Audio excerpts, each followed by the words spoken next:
बिस्मिल्लाहिर्रहमानिर्रहीम। नाज़रीन अस्सलाम वालेकुम, मैं हूँ इमरान वसीम। नाज़रीन, मोदी सरकार और भारतीय अफवाज के सरबराहान की तरफ से पिछले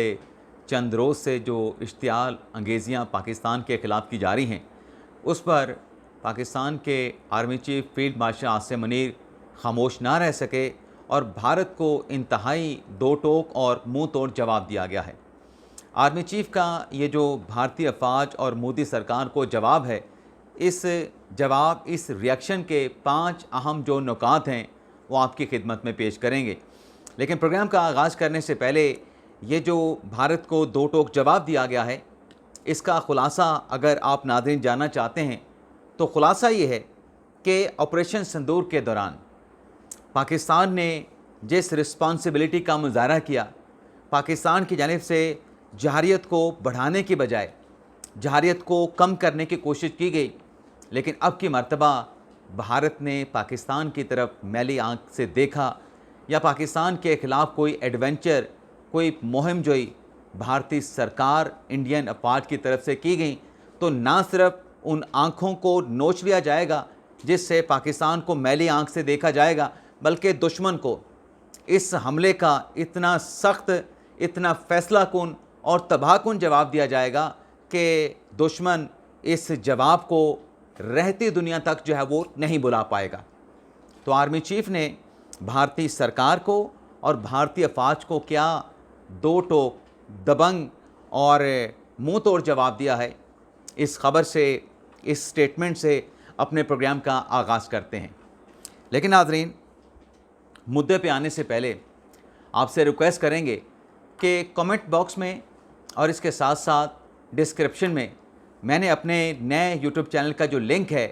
वो मेंशन कर दिया है। आपसे दरख्वास्त होगी कि ना आपने इस यूट्यूब चैनल को अनफॉलो करना है, इसको भी आपने कंटिन्यू करना है, और हमारे नए यूट्यूब चैनल को जो कि इमरान वसीम ऑफिशियल के नाम से बनाया गया है, उसको भी आपने फॉलो कर लेना है। फ़र्क सिर्फ इतना रहेगा कि हमारे नए यूट्यूब चैनल पर जो वीडियो है वो 1 या 1.5 घंटा पहले अपलोड की जाएगी, और पुराने यानी इस चैनल पे जिसके सब्सक्राइबर जो हैं वो 2.5 लाख से ज़्यादा हो चुके हैं, वहाँ पर वीडियो 1.5 घंटे के बाद अपलोड की जाएगी। कुछ टेक्निकल इश्यूज़ की वजह से हम आपको अपने नए यूट्यूब चैनल को सब्सक्राइब करने की एक हम्बल जो है वो दरख्वास्त कर रहे हैं।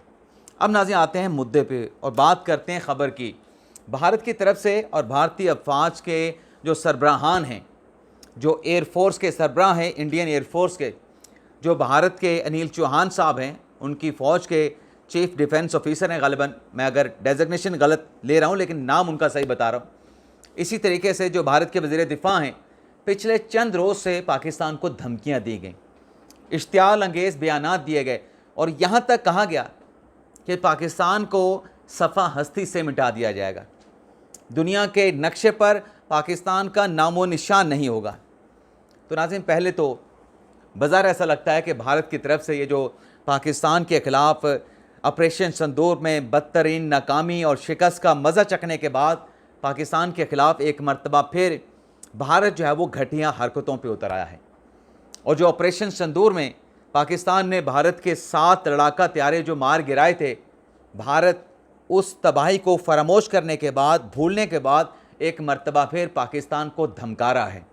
पाकिस्तान की अफवाज को ललकार रहा है। लेकिन भारतीय अफवाज की और मोदी सरकार के इन गीदड़ भक्तियों पे जो पाकिस्तान ने जवाब दिया है, आर्मी चीफ़ ने जो जवाब दिया है, उस जवाब से आने से पहले नाज़रीन, जो भारत कहता है ना, अभी पिछले दिनों जो भारतीय अपना एयर चीफ़ हैं, उनसे सवाल पूछा गया कि पाकिस्तान ने आपके कितने त्यारे मार गिराए, तो उस पर भारतीय एयर चीफ़ ने कहा कि हमने पाकिस्तान के 6-7 त्यारे मार गिराए, जिसमें F-16 भी थे, JF थंडर भी थे। लेकिन जब आगे से सवाल हुआ, भाई आपके कितने लड़ाका त्यारे पाकिस्तान ने मार गिराए, सवाल ये था, उस पर भारतीय एयर चीफ़ जो है वो लाजवाब हो गए, सवाल का जवाब उनके पास नहीं था। अब पाकिस्तान के जो वज़ीर दिफ़ा हैं ख्वाजा आसिफ साहब, उन्होंने भारत को एक चैलेंज दिया था, और उस चैलेंज में भारत को एक ऑफ़र किया गया था। भाई चलें, पाकिस्तान दावा करता है कि हमने भारत के 7 लड़ाका त्यारे मार गिराए हैं, और ऐसा ही दावा मोदी सरकार, इंडियन अफवाज की तरफ से किया जाता है, तो चलें दुनिया के जो आज़ाद ऑब्ज़र्वर, जो एक्सपर्ट्स हैं,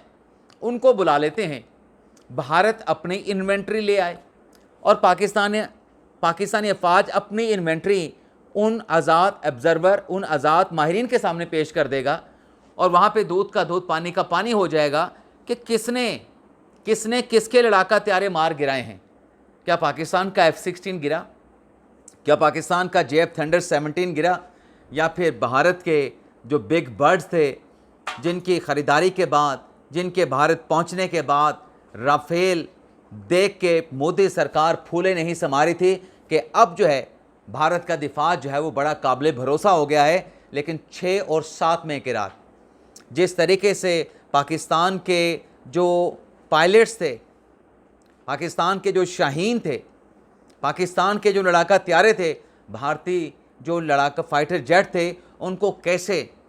मक्खियों की तरह मार गिराया, ये पूरी दुनिया ने देखा। ना सिर्फ देखा बल्कि पाकिस्तान ने शवाहिद भी दुनिया के सामने रखे। अब भारत जो पाकिस्तान को धमकियां दे रहा है, ख्वाजा आसिफ साहब की ऑफ़र तो इंडियन सरकार ने और इंडियन अफवाज ने एक्सेप्ट नहीं की। अब आर्मी चीफ की तरफ से जो बयान दिया गया, दरअसल वो बयान जो है आया है DG ISPR lieutenant general Ahmed Sharif की तरफ से। और जब भी हम अफवाज पाकिस्तान के हवाले से बात करते हैं तो ये वजाहत ज़रूर करते हैं कि जब DG ISPR का स्टेटमेंट आता है तो इसका मतलब ये है कि यह बयान आर्मी चीफ की तरफ से दिया गया है। इसका मतलब ये है कि बयान फील्ड मार्शल आसिम मुनीर की तरफ से दिया गया है। अब बयान क्या है नाज़रीन, पहला नुक्ता जो है उनके बयान का आपके सामने रखते हैं। नाज़रीन, इसमें कहा गया, जो भारत को की तरफ से पाकिस्तान को धमकी दी गई कि पाकिस्तान को मिटा दिया जाएगा, तो भारत को जवाब ये दिया गया है कि भारत को मालूम होना चाहिए कि मिटाना फिर यकतरफा नहीं होगा, मिटाना दो तरफा होगा। यानी अगर भारत कोई मुहिम जोई करके पाकिस्तान के ख़िलाफ़ कोई इंतहाई इक़दाम उठाता है तो पाकिस्तान के पास जो एटमी टेक्नोलॉजी है, जो एटमी हथियार हैं, अगर भारत ऐसी कोई एडवेंचर करता है तो पाकिस्तान ने उसे कोई दिखावे या नुमाइश के लिए नहीं रखा हुआ। इस किस्म के हथकंडों के लिए,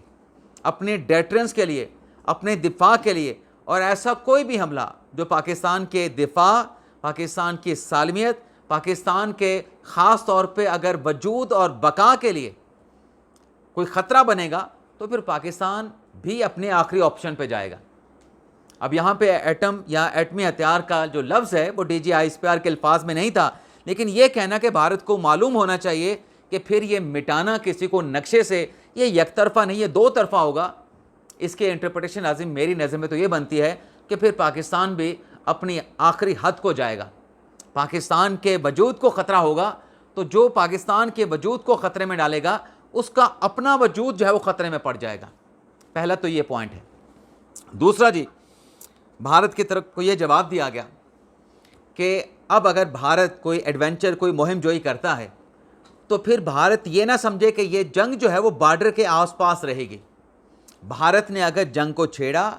जंग के एक नए दौर में भारत दाखिल हुआ पाकिस्तान के ख़िलाफ़, तो फिर ये जो जंग है भारत के दूर तरीन जो हिस्से हैं वहाँ तक लड़ी जाएगी। अब नाज़रीन, ये जो दूसरा पॉइंट निकला है कि ये जंग फिर भारत के दूर तरीन और अहम तरीन हिस्सों तक लड़ी जाएगी, मुझे ऐसा लगता है कि यहाँ पे इशारा डिप्लोमेटिक लैंग्वेज में भारत को ये दिया गया है कि जो नेपाल और बांग्लादेश के दरमियान जो सिलीगुड़ी कॉरिडोर है, जो 22 किलोमीटर की पट्टी है जहाँ से गुजर के भारत जो है वो वेस्ट है या ईस्ट बंगाल वाली साइड पे जाता है, तो वो रास्ता भी भारत का मुनक़ता हो सकता है।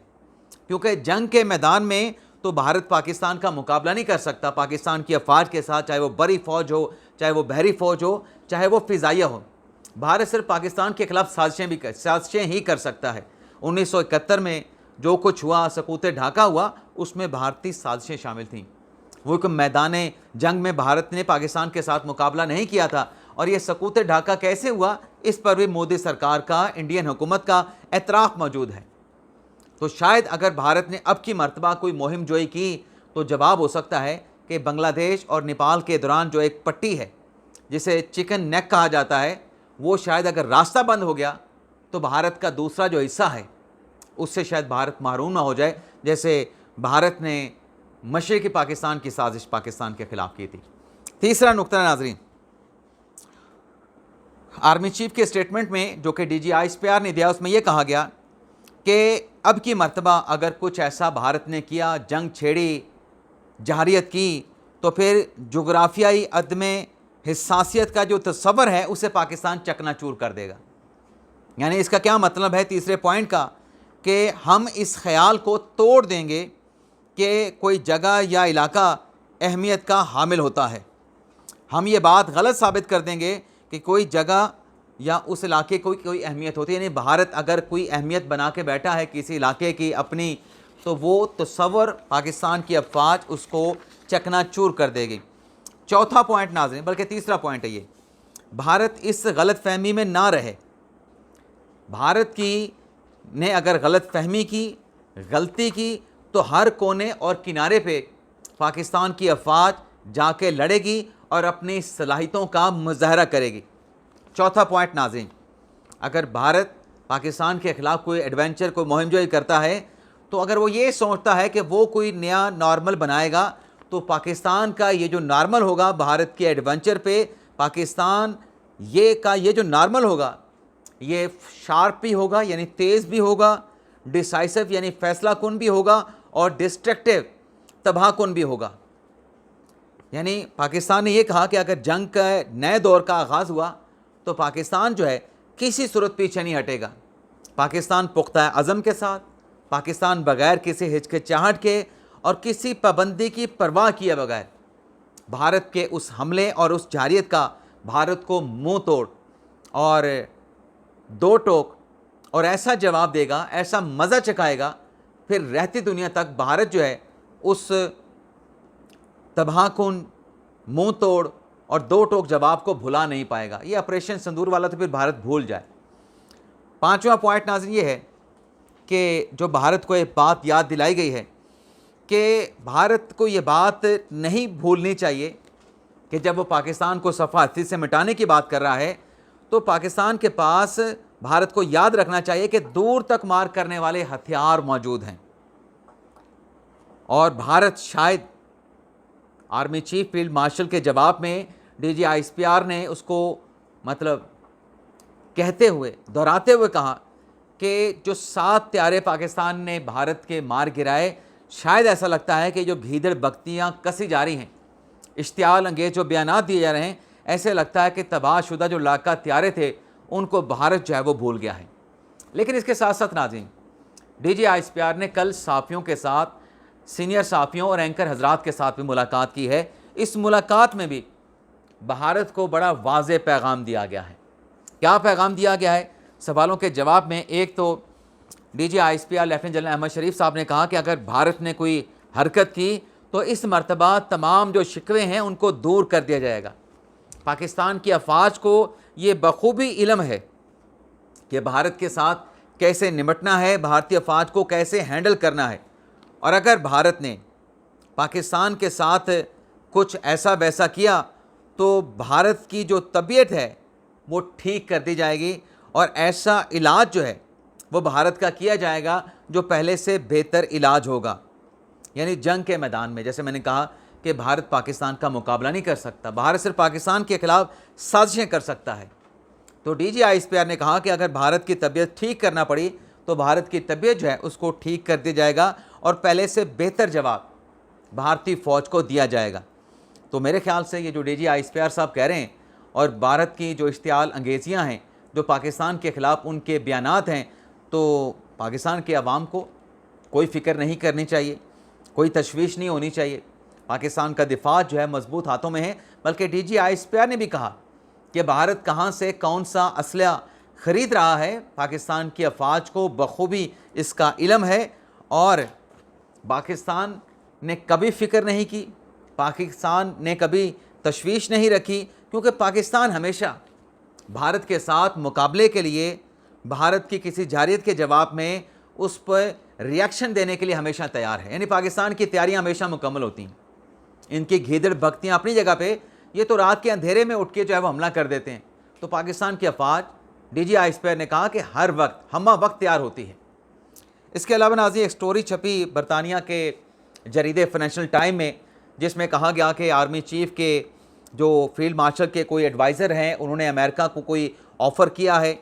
पसनी गवादर के करीब कोई एक तजारती बंदरगाह के लिए। तो ये जो ख़बर नाज़रीन बरतानवी जरीदे में शाया हुई, इस पर बरतानवी अखबार फाइनेंशियल टाइम ने वजाहत कर दी है। अब वजाहत करने के बजाय मेरे ख्याल से तो माफ़ी मांगना चाहिए थी, लेकिन वजाहत को भी फिर वो माफ़ी कंसिडर किया जाता है, जिसमें बरतानवी अखबार ने यह कहा कि आर्मी चीफ़ का कोई जो है वो मुशीर नहीं होता। और इस किस्म के जो ऑफ़र्स हैं, तो गवादर के करीब कई नाज़रीन ऐसी जगह हैं जहाँ पर तिजारती बंदरगाहों का बहुत ज़्यादा जो है वो पोटेंशियल मौजूद है। तो दुनिया के जो ममालिक हैं वो प्राइवेट कमर्शियल पार्टनरशिप के तहत ऐसे प्रपोज़ल देते रहते हैं, लेकिन पाकिस्तान की तरफ से ऐसा कोई ऑफ़र नहीं है। ये अमेरिकन कंपनीज़ की ऑफ़र हो सकती है, ऐसी तजवीज़ हो सकती है, लेकिन पाकिस्तान ने जो भी फ़ैसला करना है अपने मफाद, अपने फ़ायदों को मद्देनज़र रखते हुए करना है। फ़िलहाल ये प्रपोज़ल है और ये प्राइवेट कमर्शियल प्रपोज़ल है, प्राइवेट पब्लिक सेक्टर का प्रपोज़ल है, सरकार का या फ़ौज का कोई प्रपोज़ल नहीं है।